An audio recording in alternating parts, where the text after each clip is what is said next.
Cameroon, Bandung, Africa, Bandung, to the world, Bandung. Donald Trump, c'est quelqu'un de très pragmatique. C'est lui qui voit le mal de loin et il sent que c'est le mal. Et il évite ce mal. C'est un homme intelligent.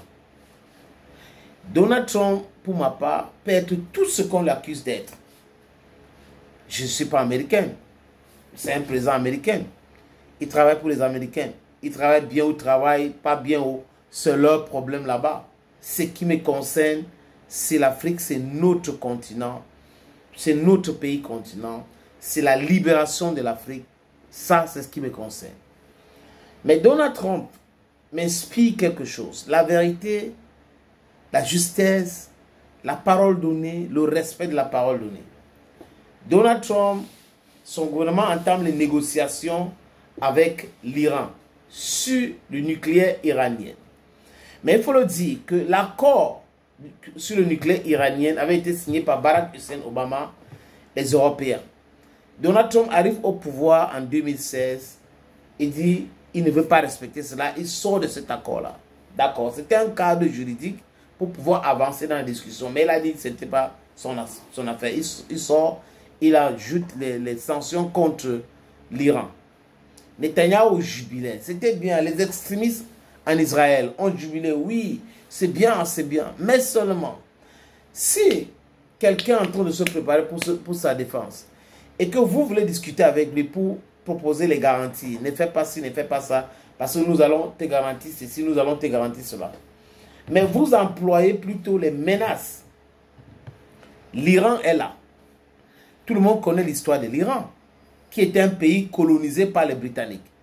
Et c'est juste après l'indépendance qu'ils ont commencé à chasser les Britanniques sur leur pétrole. Et voilà, depuis cette époque-là, les problèmes ont commencé. Mais ils font face. Le Shah, le guide suprême aujourd'hui, l'histoire de l'Iran est vaste. Mais c'est un pays immense. Un pays qu'on ne peut pas traiter comme on traite avec tous les autres pays. Non. Ils ont la technologie militaire aussi. Ils sont en train de fabriquer des armes, des missiles hypersoniques et autres. Oui, vous allez me dire, avec la complicité des tontons Poutine. Oui, c'est ça les alliés. Les alliés sont des amis et ils travaillent pour leurs intérêts. Il y a de l'intérêt, il y a de l'amitié. C'est ça, les vrais alliés. Pas les histoires entre les pays, il n'y a que d'intérêt. De Gaulle avait dit, et tout le monde le dit, dans les écoles de diplomatie caucasienne. J'ai les amis, Donald Trump menace de frapper l'Iran. C'est lui qui commence. Il menace que si les négociations n'avancent pas à son goût, lui va frapper l'Iran. Les installations nucléaires, iraniennes seront frappées. Mais seulement, ils ne connaissent pas tous les sites. Et c'est au sous-sol. Et les sites ont été bunkerisés. Je répète, bunkerisés. Et l'Iran aujourd'hui est en train d'acquérir les systèmes de défense anti-aérienne russes. Su-500. Et l'Israël, les Américains sont en train de dire non, ne les vendez pas ça, Poutine, c'est pas bien, c'est pas normal, tu dois pas les vendre des matériels comme ça, parce qu'il faut leur laisser la liberté de frapper l'Iran, donc il ne faut pas les vendre ce matériel-là. Le ministre des Affaires étrangères iranienne, aujourd'hui, a parlé des négociations sur le nucléaire qui traînent. Pourquoi les négociations traînent? C'est la question qu'il faut se poser. Parce que quelqu'un, quelque part, tire les ficelles. Vous ne pouvez pas venir déplumer un pays. On ne veut pas vos sites nucléaires. Vraiment, il faut les fermer. Il faut faire, n'enrichissez pas l'uranium. Ne faites pas ceci. Ne faites pas cela. Le nucléaire, on n'a pas besoin de cibles parapluies. Donc, vous voyez que les gens, ils sont tellement incohérents.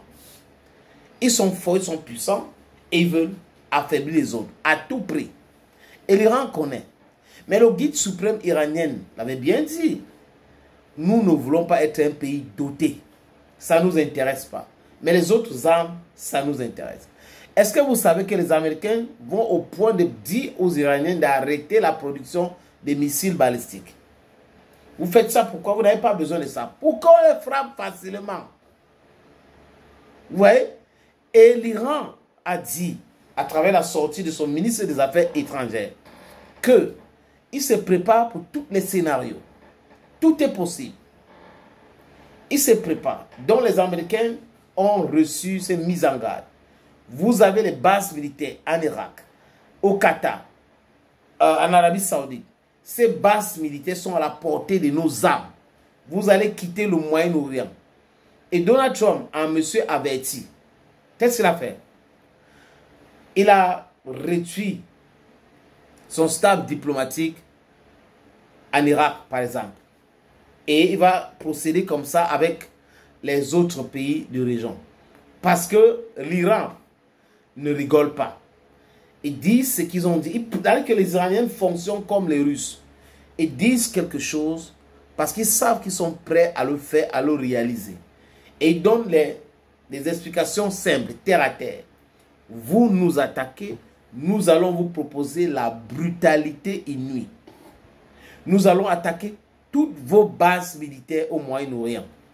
Et d'ailleurs, c'est à notre portée. Donc, il n'est pas question de venir là plénicher. Oh, les Américains vont nous attaquer. Pardon, tonton Américain, ne nous attaque pas. Laissez. Vraiment, nous sommes ceci, nous sommes cela, nous allons discuter avec vous. Donc, les Américains procèdent toujours par le scission, par le chantage. Tout le monde le sait. Qu'en termes de nombre de matériel militaire, les Américains en ont. Mais en termes de qualité, ils n'ont pas.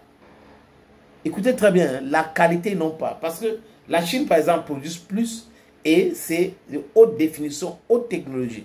Pendant ce temps, la Russie fait exactement la même chose. Et les pays occidentaux, les pays de l'OTAN, hein, sont confortables dans les anciens matériels et autres et tout ça. Donc ça rend l'équation tellement difficile pour ceux qui ne suivent pas la tendance de la protection de leur patrie. Les Américains ne voudraient pas qu'un pays africain soit doté. L'Afrique du Sud était vert. Mais quand l'apartheid est terminé, tout est rentré dans l'ombre. Ils ont démantelé les centrales nucléaires, même civiles. Donc c'est ça le message. Nous devons savoir que ces gens-là nous détestent profondément. Sans nous, listen to me well, sans nous de savoir comment gérer avec eux, on ne peut pas être dans ce monde aujourd'hui. On n'a pas les armes pour se protéger et on avance. On ne peut pas avancer. Donc l'Iran a passé le message est clair. Donald Trump réduit. Donc Donald Trump recule après les menaces iraniennes. L'Iran ne rigole pas, ne plaisante pas. Vous n'allez pas rester chez vous, vous envoyez les missiles chez nous.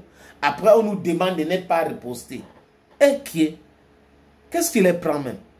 Je crois que le message est bien passé aujourd'hui. Les Américains doivent savoir. C'est pour ces raisons qu'ils sont en train de sortir de l'Ukraine. Parce que la tension arrive partout.